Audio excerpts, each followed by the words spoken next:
21 जुलाई 2024 रात के लगभग 11 बजे बेंगलुरु के एक गर्ल्स पीजी में सन्नाटा पसरा था। ज्यादातर लड़कियां अपने कमरे में जा चुकी थी और बाहर सब कुछ नॉर्मल लग रहा था, लेकिन ये शांति बस कुछ ही देर की थी, क्योंकि कुछ मिनटों बाद वहां कुछ ऐसा खतरनाक होने वाला था जो शायद पूरे शहर को हिलाकर रख देता। एक लड़की जिसने अपने दोस्त की मदद की थी सिर्फ, लेकिन उसे नहीं पता था कि वो किसी और की दुश्मनी का निशाना बन चुकी है। दरवाजे पर कुछ देर बाद बहुत तेज नॉकिंग होती है। सामने जब दरवाजा खोला जाता है तो एक ऐसा इंसान खड़ा होता है जो ना सिर्फ गुस्से में था, बल्कि उसके अंदर एक बदले की आग जल रही थी। उसके हाथ में पॉलिथीन बैग था और अगले कुछ घंटों में वो कमरा एक क्राइम सीन में बदल चुका था। ये कहानी है कृति कुमारी की, एक मेहनती लड़की, एक अच्छी दोस्त और एक ऐसी मौत जो शायद कभी होनी नहीं चाहिए थी। कृति कुमारी बिहार में जन्मी थी, एक मिडिल क्लास फैमिली में। उसके माता पिता का सपना था कि उनकी बेटी पढ़ लिख कर अपने पैरों पर खड़ी हो, और बचपन से कृति ने अपने माँ बाप के सपने को ही अपना लक्ष्य बना लिया था। वो पढ़ाई में काफी अच्छी थी, मेहनती थी और अपने करियर को लेकर बेहद गंभीर थी। ग्रेजुएशन के बाद उन्होंने एमबीए किया। इसके बाद उन्हें जनवरी 2024 में बेंगलुरु के एक कंपनी में बिजनेस डेवलपमेंट एसोसिएट में नौकरी मिल गई थी। उसके लिए ये सिर्फ एक नौकरी नहीं थी, बल्कि उसके संघर्षों और मेहनत का सबसे बड़ा रिजल्ट था। लेकिन बेंगलुरु एक बड़ा और नया शहर था, नई जगह थी, नए लोग थे और सबसे मुश्किल अकेलापन था। कृति पहली बार अपने परिवार से इतनी दूर रह रही थी। ऑफिस खत्म होने के बाद जब वो अपने फ्लैट पे लौटती तो उसका इंतजार मम्मी पापा नहीं बल्कि उसकी खामोशी करती थी। पर धीरे धीरे कृति ने खुद को एडजस्ट करना शुरू किया और सबसे ऑफिस में दोस्ती करने लगी। इसी दौरान उसकी दोस्ती एक लड़की से हुई। धीरे धीरे दोनों के बीच में नजदीकियां बढ़ने लगी। दोनों की दोस्ती इतनी गहरी हो चुकी थी कि वो अपनी सारी बातें लगभग एक दूसरे से शेयर किया करते थे। दोनों अलग अलग राज्यों से आए थे और दोनों ही अकेलेपन से जूझ रहे थे, और शायद इसी वजह से उनकी बॉन्डिंग और भी मजबूत हो गई जल्दी जल्दी। वे साथ में घूमते, साथ में बाहर जाते और साथ में शॉपिंग करने भी जाया करते थे। यहाँ तक कि जब वे छुट्टियों में अपने घर जाया करते तो भी एक दूसरे के संपर्क में रहते थे। लेकिन कभी कभी दोस्तियों के बीच कुछ अनकही बातें भी होती हैं। कुछ ऐसा ही था कृति के दोस्त के साथ भी। जितना सामान्य बाहर से वो लग रही थी, उतना सामान्य उसके जिंदगी में कुछ था नहीं। कृति की दोस्त अपने बॉयफ्रेंड अभिषेक घोष के साथ एक रेंटेड अपार्टमेंट में रहती थी। 25 साल का अभिषेक एक प्राइवेट फार्म में काम करता था। नौकरी जाने के बाद अभिषेक चिड़चिड़ा रहने लगा था। उसका फ्रस्ट्रेशन, गुस्सा सब उसकी गर्लफ्रेंड पर उतरता था। शुरुआत में झगड़े बहस तक सीमित रहते थे, लेकिन धीरे धीरे ये और खतरनाक मोड़ लेने लगे थे।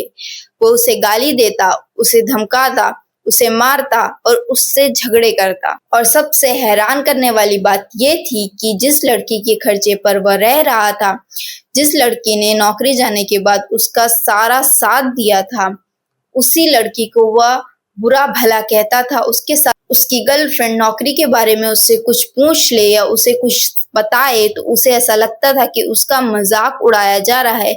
अभिषेक को हर सलाह अपनी अपमान ही लगती थी। धीरे धीरे वो रिलेशनशिप प्यार से ज्यादा डर में बदल चुका था, और कृति भी ये सब नोटिस कर रही थी। फिर एक दिन उसकी दोस्त पूरी तरह टूट जाती है और वो कृति को सब कुछ बताती है। मारपीट, गालियां, टॉर्चर सब कुछ बताती है। कृति को अपने दोस्त के लिए बहुत बुरा लग रहा था। उसे साफ दिख रहा था कि ये रिलेशनशिप अब एक खतरनाक रूप ले चुका है। इसलिए कृति अपने दोस्त को सुझाव देती है। कृति उससे कहती है कि तू उससे अलग हो जा और मेरे साथ आके मेरे पीजी में रहने लग। शायद कृति को लग रहा था यही सबसे सुरक्षित रास्ता है। उसकी दोस्त भी ज्यादा नहीं सोचती और वो फैसला मान लेती है।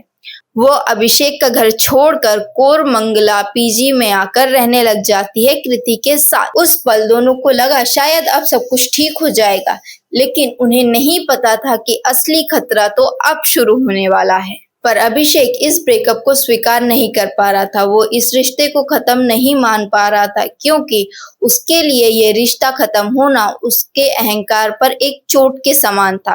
वो दोनों को कॉल करता, मैसेजेस करता, जब कोई रिप्लाई नहीं मिलता तो उसका गुस्सा और भी बढ़ने लगता। ये गुस्सा धीरे धीरे एक खतरनाक मोड़ ले रहा था।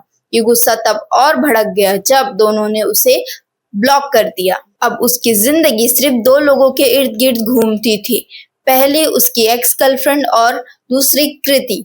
उसने मान लिया था कि उसकी गर्लफ्रेंड उसे सिर्फ इसलिए छोड़ के गई है क्योंकि कृति ने उसे भड़काया है, लेकिन वह ये भूल चुका था कि उसकी गर्लफ्रेंड की असली वजह छोड़ के जाने की ये थी कि उसका व्यवहार अपनी गर्लफ्रेंड के प्रति बिल्कुल भी अच्छा नहीं था। इसी दौरान एक दिन अभिषेक कृति के पीजी पहुंच जाता है।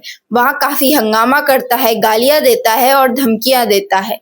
किसी तरह वहां के लोग जो मौजूद होते हैं उस अभिषेक को वहां से निकालते हैं। उसे डर था कि अभिषेक अगली बार जरूर आएगा और शायद इस बार कुछ खतरनाक और बहुत बुरा करेगा, जिससे कृति को और उसके दोस्त को कुछ ना कुछ बहुत गहरा नुकसान होगा।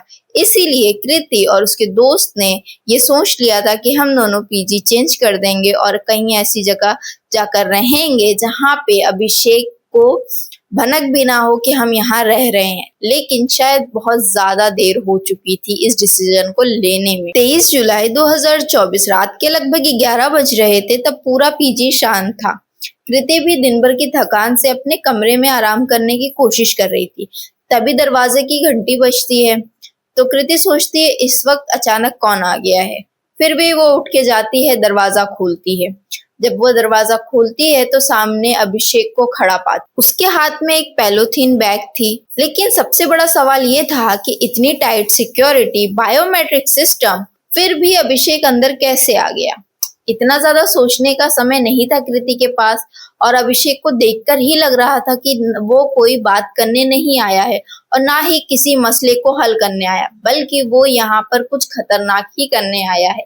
ये बात कृति जान चुकी थी। जैसे ही अभिषेक घर में घुसने की कोशिश करता है, कृति उसे तुरंत धक्का देकर बाहर निकालने की कोशिश करती है। लेकिन अगले ही पल अभिषेक पॉलीथीन बैग में छुपाया हुआ चाकू निकालता है और कृति पर ताबड़तोड़ हमला करना शुरू कर देता है। एक के बाद एक, बिना रुके, बिना सोचे उसे जहां पर चाकू मारने की जगह मिलती है वो उसे मारता रहता है। कहीं सिर, गर्दन, पेट, दिल, कहीं भी मारता है। वो नहीं देखता है कि कृति को कहाँ पे लग रहा है। कृति भी खुद को बचाने की पूरी कोशिश करती है, लेकिन अभिषेक अब पूरा हिंसा में बदल चुका था। अब उसके अंदर कोई भी रहम नाम की चीज नहीं बची थी। उसकी आंखों में अब सिर्फ नफरत रह गई थी कृति के लिए। बस कुछ देर में पूरे पीजी में चीखों की आवाजें गूंज उठती हैं। कुछ लड़कियां अपने कमरों से बाहर आती हैं, लेकिन तब तक बहुत देर हो चुकी थी। अभिषेक वहां से भाग निकला था। जाने से पहले भी अभिषेक नहीं रुकता है। वो कृति के गर्दन पर आखिरी बार चाकू मार के जाता है। वो यह सुनिश्चित कर रहा होता है कि कृति मर जाए, वो जिंदा ना बचे। इसीलिए वो आखिरी बार उसके गले पे चाकू मारता है। लड़कियां भागकर एम्बुलेंस को फोन लगाती हैं, लेकिन एम्बुलेंस को भी आने में देर हो जाती है। कृति यहाँ अपना दम तोड़ चुकी होती है तब तक। अब पूरी घटना पीजी के सीसीटीवी में कैद हो चुकी थी।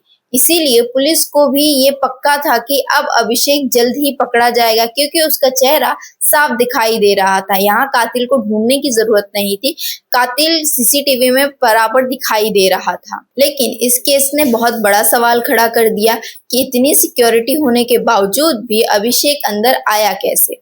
जांच में पता चला कि उस समय सिक्योरिटी गार्ड अपनी फैमिली के साथ ऊपर खाना खाने गए थे। रिसेप्शन पूरा खाली था, और तो और बायोमेट्रिक सिस्टम लगा तो था मगर वो यूज नहीं होता था।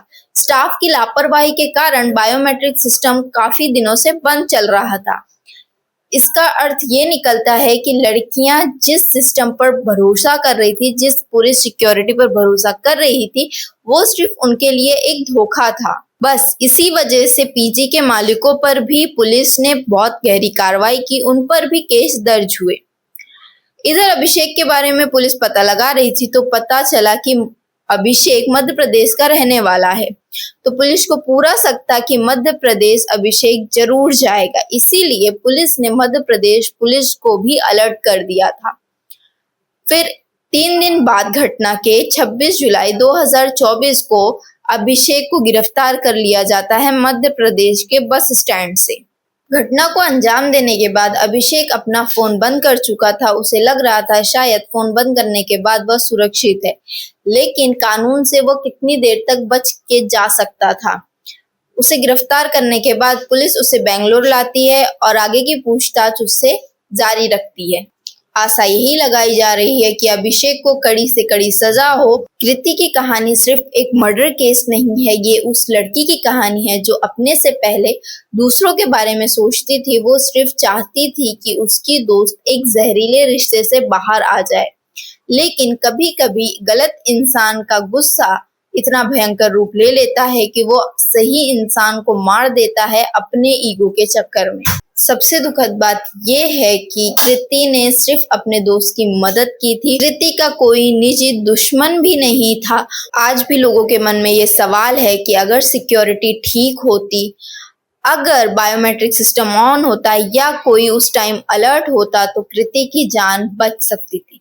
शायद हाँ, लेकिन अब उनके माता पिता के पास सिर्फ बची है कृति की यादें। अगर आपको ये स्टोरी अच्छी लगी हो तो इसे ज़्यादा से ज़्यादा शेयर करें और हमारे चैनल को सब्सक्राइब करें।